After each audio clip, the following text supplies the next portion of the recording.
introduce some of my co-conspirators and co-workers on this. First of all, I have Mary Sadracula over here in the front, Kathy Laser, Keith Basford. We've all spent time and money obtaining documents, and putting this information together. We did receive no outside funds. All these funds came from our own pockets. We asked for no money. We don't want any money. We're here. We did it as a community service for ourselves, and we got to the point where we thought it was important to share it with the community as a whole. Let me tell you the first reason that we became involved in the effort, starting with the Board of Education's arrogant and dismissive treatment of citizens who have legitimate questions of the board, and was treated as they were the most ignorant people on earth. Mostly they were charged with wasting the board's time. That includes us. Every citizen deserves an answer to their questions, no matter how trivial the public official may think of the inquiry.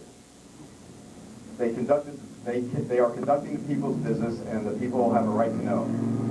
Questions have always swirled around 290 Brighton Road project. However, during the Board of Adjustment's hearings, responses to the commissioners and other questions didn't seem to make sense, nor did they add up. This is the point in time where we decided to take it upon ourselves to check the facts. After accumulating a great deal of facts and documentation, we feel that the significant irregularities occurred over the history of the project. Although the record is far from complete, we collectively feel that we should share our findings to date with our fellow citizens. This is not the end of our inquiry, but merely a milestone in our investigation. More importantly, why has the Board of Education decided to tell the public only part of the story?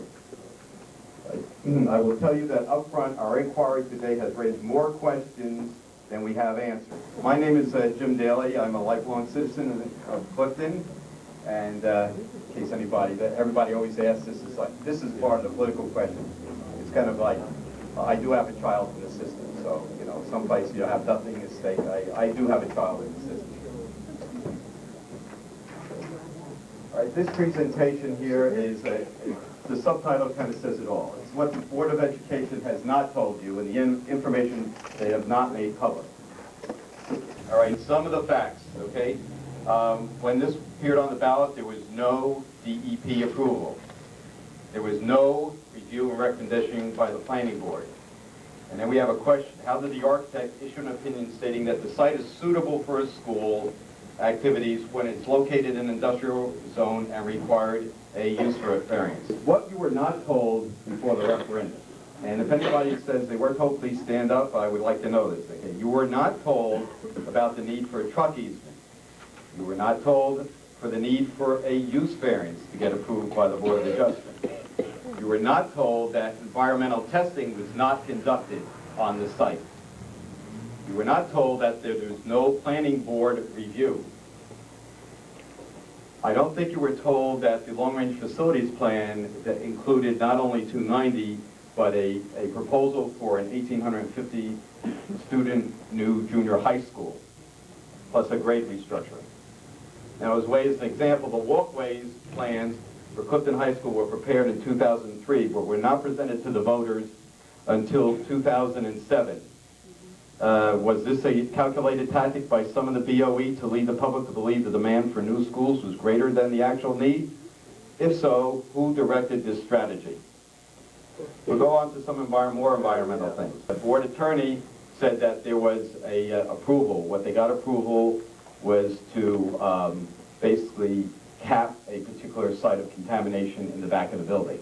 It is not no further action. It's not a remedial action plan. And it only dealt with the soil element, not the groundwater. Yes. The next is the post-closing agreement between the Clifton Board of Education and Mayor Textiles dated May 19th signs away the BOE's right to sue or recover damages from the prior owner for environmental damages. Why does the BOE give away its right to sue the prior owner with a limited site investigation report submitted 2 months prior to closing showing elevated contaminants in the groundwater? Why does the BOE attorney claim that the delay in the NJDEP approval is as a result of a new law when contaminants were detected under prior standards and no DEP sign-off? That's March 17th. BOE attorney consistently makes representations that it would cost several $million in damages to terminate construction contracts. Project manual dated March 14, 2005 is part of the construction contract. Page 1:00800-14, section 14.2.2.5 states that the owner, BOE, can cancel the contract at any time for a reason. Why is the BOE saying otherwise? Again, the board's representing millions of dollars if we have to cancel. Okay. The next page, I'm going to read the section here. It says, add new, section C. The owner shall have the right to terminate this contract by giving notice to the contractor if the work is discontinued, canceled, or terminated for any reason, or when the owner otherwise deems it is the best interest to do so. Upon written receipt of the notice of termination, the contractor shall promptly minimize the expense resulting from such termination. The owner shall pay the contractor the costs actually incurred by the contractor up to the effective date of termination. So we want to know where the damages clause is here. Next slide, please. I'd like to talk a little bit about 330 Brighton Road. May 18, 2005, the day before the BOE closes on 290, the BOE attorney sent a letter to Van Ness Family Trust to acquire 330 Brighton Road. The next date, around August, I think it's August 25th, the BOE discusses in executive session to object to Van Ness's plans to construct a parking lot for the Van Ness Plastics at 330 Brighton Road for the purpose of delaying the project. Why? The next date you see is October 1st. It's a letter from Dennis Kerwin, the city planner, and on this letter it says to the board, now again this is before submission for the ballot, and before they got approval from the Department of Education. It says here, item number 4, the application may have to go before the Board of Adjustment because of the change in use. So we're told we didn't know this, that we got hoodwinked. There it is in black and white. Board had ample opportunity and ample knowledge that they needed to go, or at least investigate the need to go, in front of the Board of Adjustment. What date is that? October 1st, 2004? 2004. Now, this is something I do for a living. When the government acquires a property, it is the responsibility of the previous owner to pay. So if the property is valued for, let's say, $1 million, and you have $100,000 environmental costs, the owner of the property gets $900,000, and the other $100,000 go. It's not on top of the appraisal, it's deducted from the value of the property. So all the environmental costs that the Board of Education is now paying, it's including the testing and any remediation, we're picking this up. And they gave away this right when they signed on May 15, 2005.